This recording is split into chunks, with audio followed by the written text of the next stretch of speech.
Shalom, bien-aimés de Dieu, demeurez tous bénis dans le puissant et glorieux nom de notre Seigneur Jésus-Christ. Je bénis le Dieu d'Abraham, le Dieu d'Isaac et le Dieu de Jacob, qui s'est révélé à Abraham au travers de sa parole, qui s'est révélé à Isaac au travers de sa parole, qui s'est révélé à Jacob au travers de sa parole. Dieu se révèle à nous au travers de son Fils Jésus-Christ.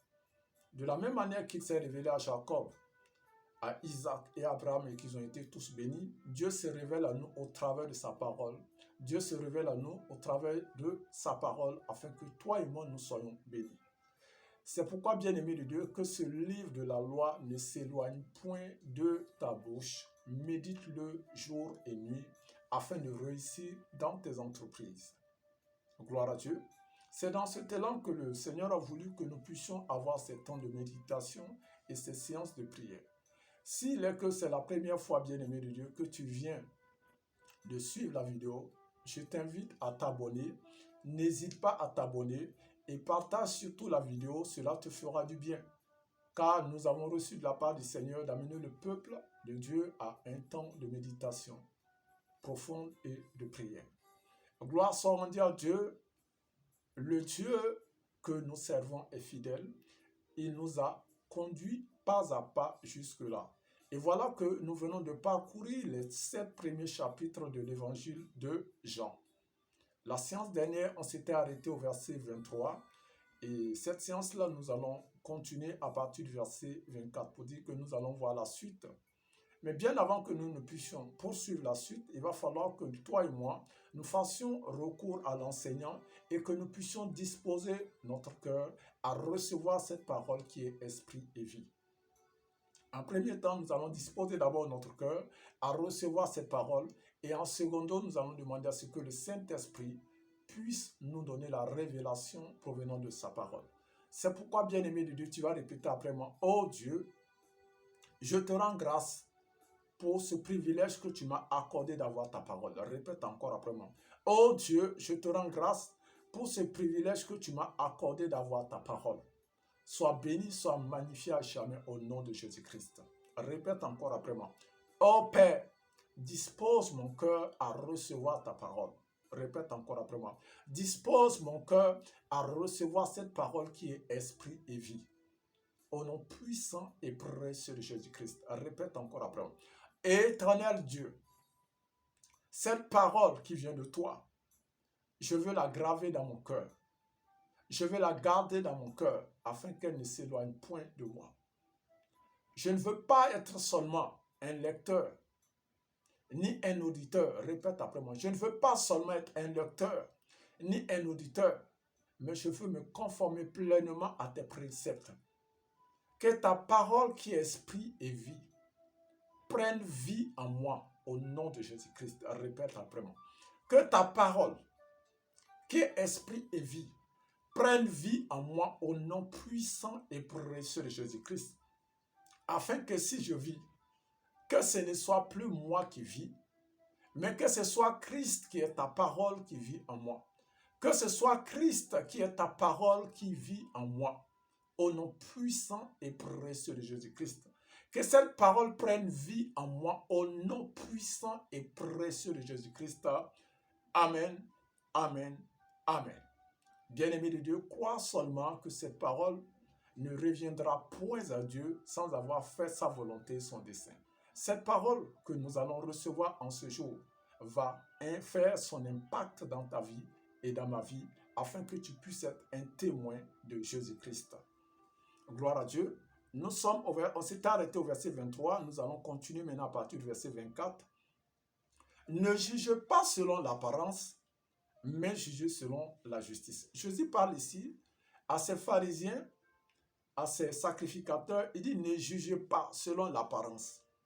Selon l'apparence, vous me voyez comme le fils du charpentier. Selon l'apparence, vous me voyez comme l'enfant de Marie. Selon l'apparence, vous me voyez comme le frère de Jacques, José, Simon et Jude. Mais jugez selon la justice de Dieu.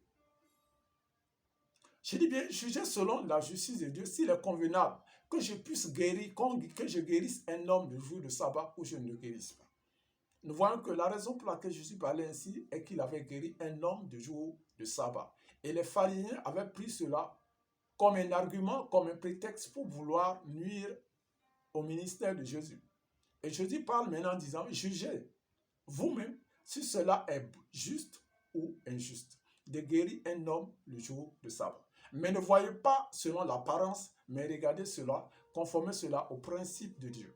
Gloire à Dieu. Nous continuons au verset 25. Et je sais que cette parole sera une bénédiction pour toi. Oui, cette parole sera une bénédiction pour toi et pour moi. Sois attentif et tu verras ta part. Quelques habitants de Jérusalem disaient, n'est-ce pas là celui qu'il cherchait à faire mourir? Pour dire, quelques habitants de Jérusalem disaient, n'est-ce pas là celui que les pharisiens et les sacrificateurs cherchaient à faire mourir? Gloire à Dieu, je continue au verset 26. Et voici, il parle librement. Pour dire, voici, il parle librement et ils ne lui disent rien. Pour dire, Jésus parle librement dans le temple. L'homme qu'on cherchait, qu'on voulait ôter la vie, voici qu'il parle librement dans le temple, puisqu'il est dans la maison de son Père. Est-ce que vraiment les chefs auraient reconnu qu'il est le Christ? Nous sommes au verset 26. Est-ce que vraiment les chefs auraient reconnu qu'il est le Christ? Pour dire, une partie de la foule se posait cette question. Au verset 27, nous continuons. Cependant, celui-ci, nous savons d'où il est. Pour dire, cependant, celui-ci, nous savons d'où il est. Nous savons d'où il provient. Cet homme de Nazareth, comme Nathanaël l'a dit, est-ce que quelque chose de bon peut-il venir de Nazareth? Mais le Christ, quand il viendra, personne ne saura d'où il est. Vous voyez ici? On dit cependant, celui-ci, nous savons d'où il est. Mais le Christ, quand il viendra, personne ne saura d'où il est. Pour dire que cet homme, pour eux, n'était pas le Christ. Et on continue au verset 28. Jésus, enseignant dans le temple, s'écria, vous me connaissez. Pour dire vous. Jésus, enseignant, il s'écria à un certain moment. Il dit, vous me connaissez. Et vous savez d'où je suis. Pour dire, en réalité, vous me connaissez et vous savez d'où je suis. Parce que vous avez endurci votre cœur. Vous me connaissez après avoir reçu ces enseignements. Et après m'avoir écouté, vous savez d'où je suis. Pour dire que Jésus parle de ces paroles qui ont été données pendant ce temps qu'il enseignait. Il ne parle pas de sa personne lui-même, mais il parle de ses paroles. Ces enseignements qui ont été donnés, vous savez d'où est-ce que ces enseignements viennent. Elles ne viennent pas d'un homme, mais elles viennent de Dieu. Je ne suis pas venu de moi-même. Il dit, je ne suis pas venu de moi-même. C'est pourquoi je dis que vous savez d'où je suis. Mais celui qui m'a envoyé est vrai. Pour dire, celui qui m'a envoyé est vrai et vous le connaissez. Et vous ne le connaissez pas. Pour dire, celui qui m'a envoyé est vrai, mais vous ne le connaissez pas. Jusque-là, vous ne le connaissez pas. Jusque-là, vous ne connaissez pas réellement le Dieu que vous prétendez connaître. Parce que si vous l'aurez connu, si vous l'avez connu, vous aurez cru en mes enseignements. Vous aurez cru en ces paroles qui viennent de moi. Vous aurez cru à ce que je fais. Vous aurez cru à mon ministère. Gloire à Dieu. Nous continuons au verset 29. Moi, je le connais, car je viens de lui. Jésus dit ici, moi, la personne dont je parle, moi, je le connais, car je viens de lui. Et c'est lui qui m'a envoyé. Jésus dit ici, moi je connais mon Père, je connais Dieu, car c'est lui qui m'a envoyé. Et je viens de lui. Nous sommes au verset 30, que Dieu bénisse sa parole. Il cherchait donc à se saisir de lui, et personne ne mit la main sur lui. Pour dire, il cherchait donc à se saisir de Jésus. Après avoir reçu ses enseignements, il cherchait donc à se saisir de Jésus. Il cherchait donc à se saisir de lui et personne ne mit la main sur lui. Pour dire, personne ne put mettre la main sur Jésus-Christ parce que son heure n'était pas encore arrivée. Parce que l'heure à laquelle il devait être livré à la croix n'était pas encore arrivée. Donc pour cela, personne n'avait d'autorité sur lui. L'autorité, c'est lui qui le détenait jusqu'à ce que l'heure arrive. Je continue. Plusieurs parmi la foule crurent en lui. Pour dire plusieurs parmi la foule crurent en ces enseignements que Jésus donnait. S'il est que tu es là, pendant que la parole est en train d'être donnée et que tu ressens des douleurs quelque part, que ce soit sur la tête, que ce soit sur ton ventre, pose seulement ta main droite sur la partie douloureuse. Je dis bien, pose ta main droite sur la partie douloureuse. Parce que la Bible dit, il envoya sa parole et sa parole les guérit. Pose seulement ta main et suis cet enseignement, suis la prière, suis la suite et tu verras ce qui va se passer. Tu verras le miracle. Plusieurs parmi la foule crurent en lui. Pour dire, plusieurs parmi la foule crurent en Jésus. Et il disait, le Christ, quand il viendra, pour dire plusieurs crurent en ses enseignements, il dit, et le Christ, quand il viendra, fera-t-il plus de miracles que n'en a fait celui-ci? Pour dire, quand il viendra, est-ce que le Christ, quand il viendra, est-ce qu'il va faire encore plus de miracles que celui-ci? Parce que ce que nous voyons déjà, ce sont des miracles.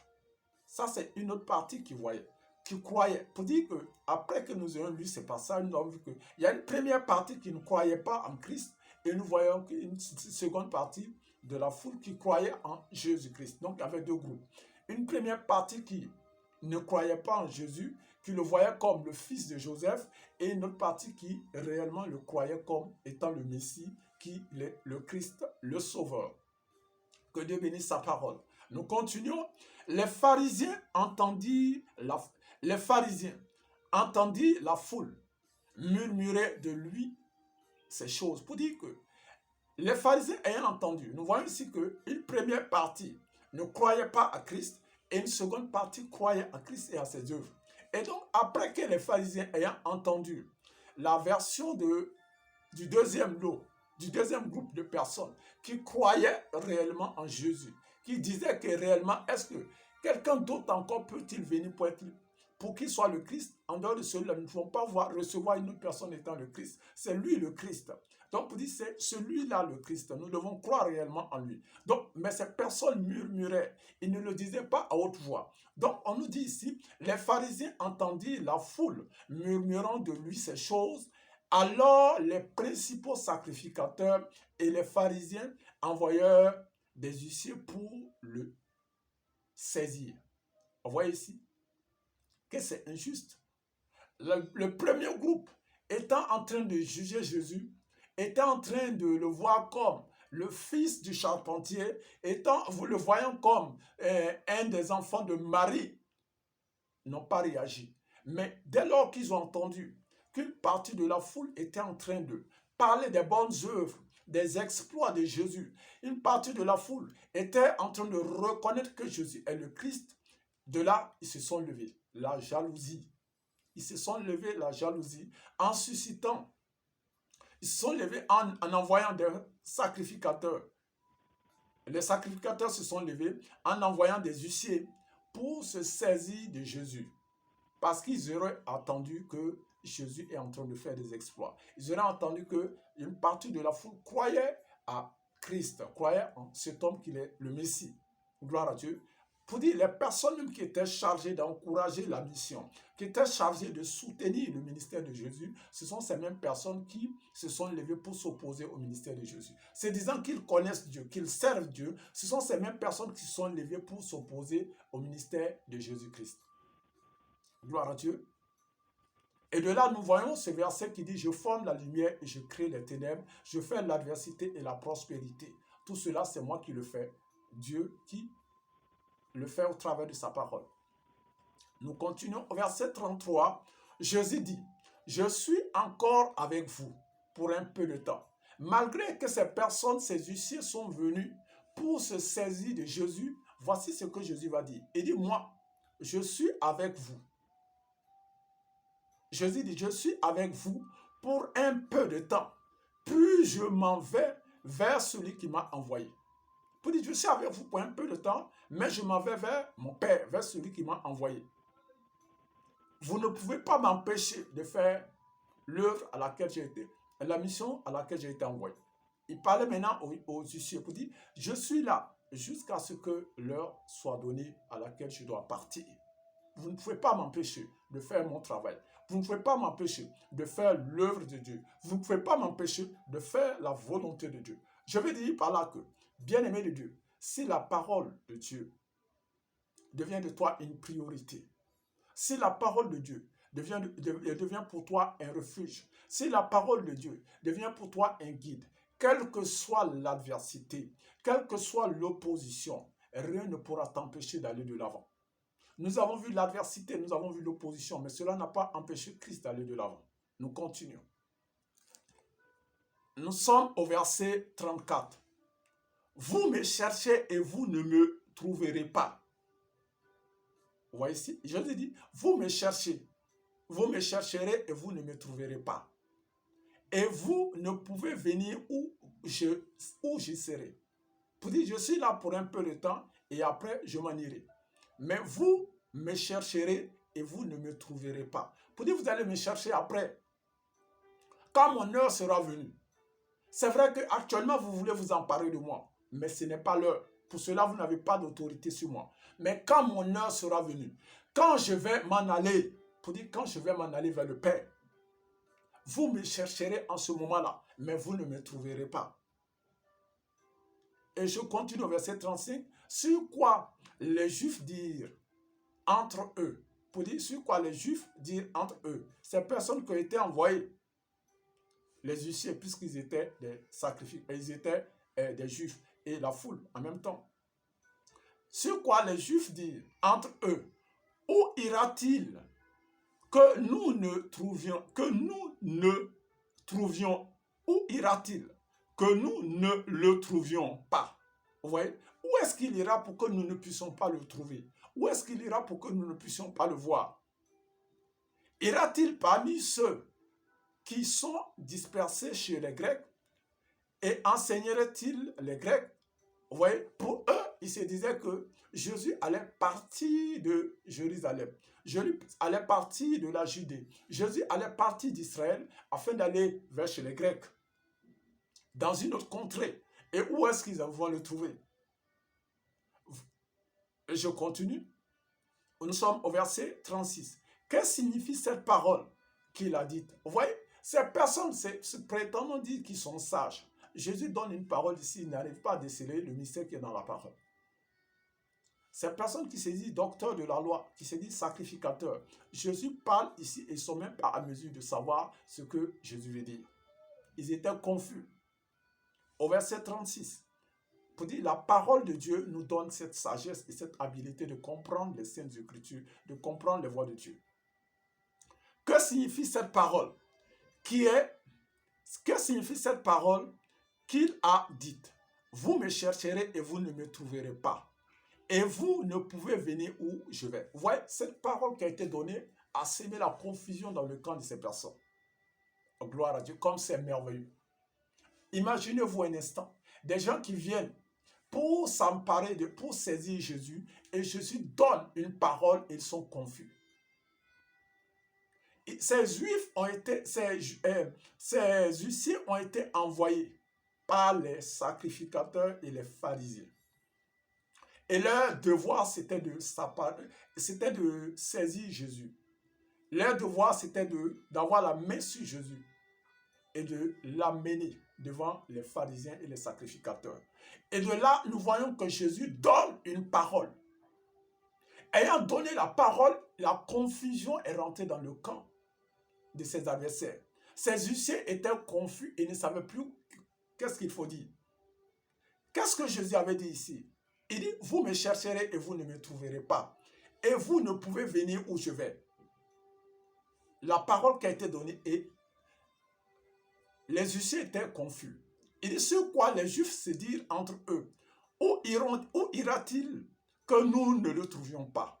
Irait-il chez les Grecs ou enseignerait-il les Grecs? Que signifie cette parole qu'il a dite? Vous me chercherez et vous ne me trouverez pas. Vous ne me trouverez pas. Et vous ne pouvez venir où je serai. Après qu'il ait donné cette parole, ces personnes étaient confuses. Ils ne savaient plus quoi dire. Bien-aimés de Dieu, nous voyons ici la parole qui est une épée à double tranchant. Nous voyons ici la parole qui est une arme redoutable. Nous voyons ici la parole qui est un refuge. Nous voyons ici la parole qui est un abri. Bien-aimé de Dieu, il me faut cette parole. Il te faut à toi et à moi cette parole pour que cela soit notre vécu quotidien. Jésus ayant donné la parole à ces personnes, ils étaient déjà désarmés. Ces huissiers étaient déjà désarmés. Ils ne pouvaient plus réagir. Ils ne pouvaient plus assumer leur mission. Gloire à Dieu, nous continuons. Nous sommes au verset 37. Le dernier jour, le grand jour, après cela, le dernier jour. Cela n'a pas empêché Jésus de continuer son œuvre. Il enseignait toujours. Il enseignait toujours, puisque ces personnes qui sont venues vers lui ont été désarmées, rien qu'au travers de la parole. C'est pourquoi, bien-aimé de Dieu, il te faut la parole, il nous faut tous la parole.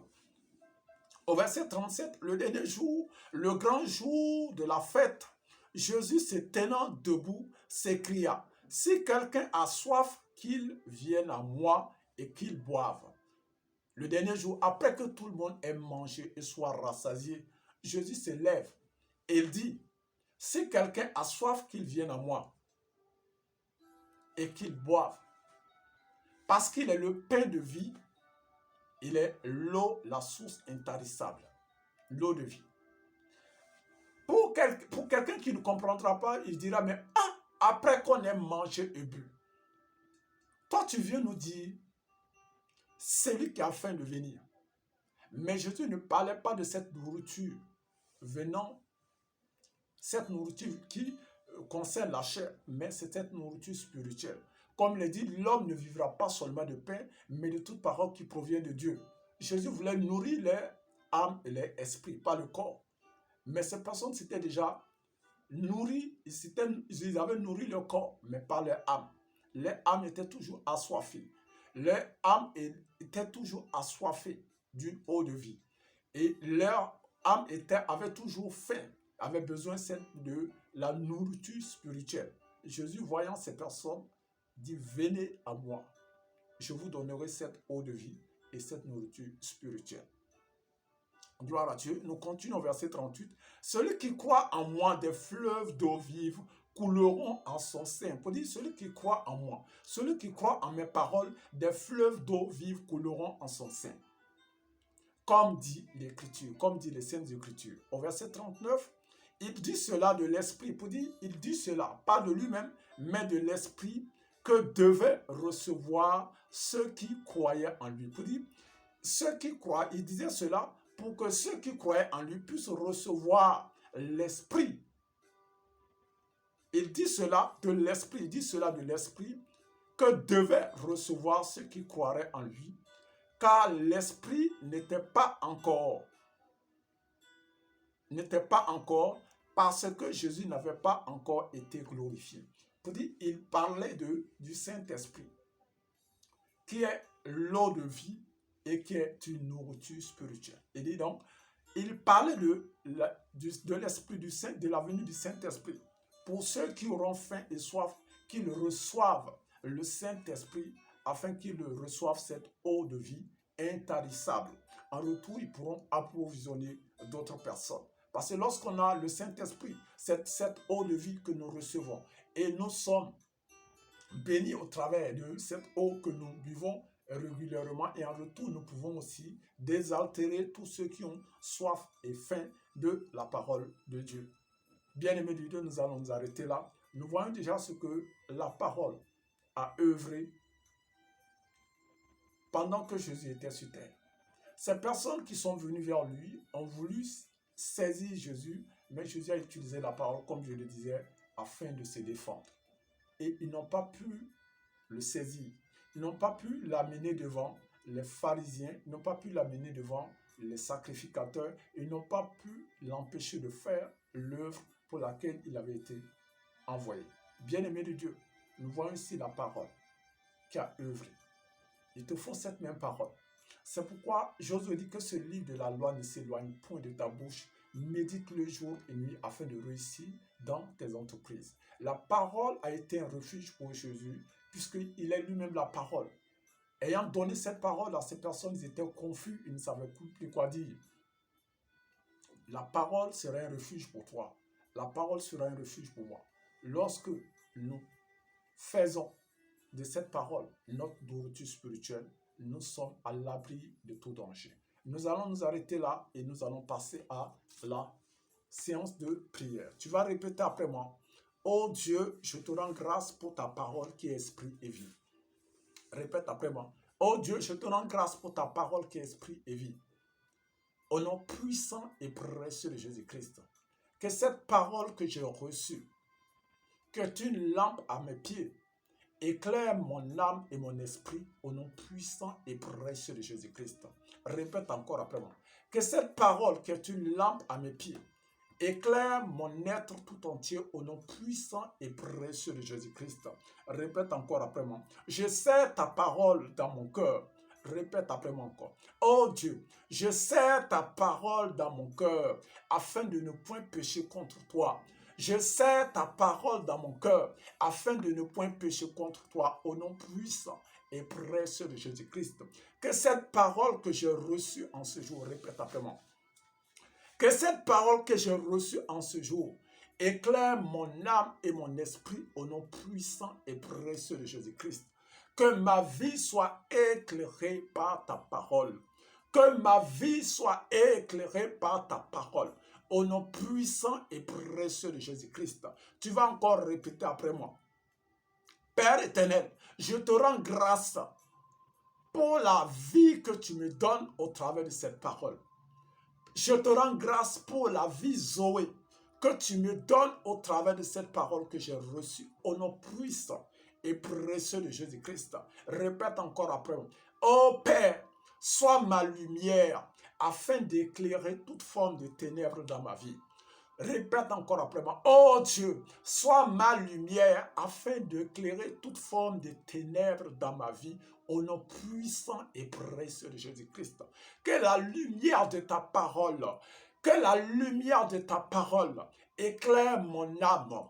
Répète encore après moi. Que la lumière de ta parole éclaire mon âme au nom puissant et précieux de Jésus-Christ. Que mon esprit soit éclairé par ta parole. Que mon âme soit éclairée par ta parole. Que ma vie tout entière soit éclairée par ta parole. Au nom puissant et précieux de Jésus-Christ. Répète après moi. Que ta parole prenne vie en moi. Que ta parole qui est esprit et vie prenne vie en moi au nom puissant et précieux de Jésus-Christ. Ô Éternel, sois mon refuge. Au nom puissant et précieux de Jésus-Christ. Tu es ma lumière. Au travers de cette parole que j'ai reçue, ma vie est éclairée. C'est pourquoi je déclare qu'à mes résolutions répondent le succès. Et sur mes chantiers brille la lumière. Au nom puissant et précieux de Jésus-Christ. Répète après moi.